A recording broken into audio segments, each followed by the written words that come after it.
Agent Zero coming online! Ang pinakaunang agent ng Blacklist International with a clutch play! My name is Edward J. Dapadap and I'm the explainer of Blacklist International. Isa lang talaga commitment para sa akin. Kasi kung hindi kami committed lahat, parang 50-50 kami sa Season 12. Edward is a 12 Hall of Legends inductee, is now legendary. Legend na ako.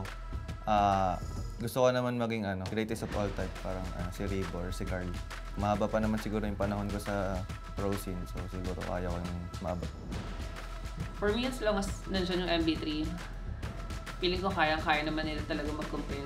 Gusto kong patunayan. Kaya talaga namin mag-champion. Kahit na matagal na kami sa scene. Kung titignan nyo yung ibang pro players, kumbaga, retired na, tas may mga business na. Gusto kong para sa akin, patunayan na kaya pa rin talaga mag-champion kahit matagal na sa scene.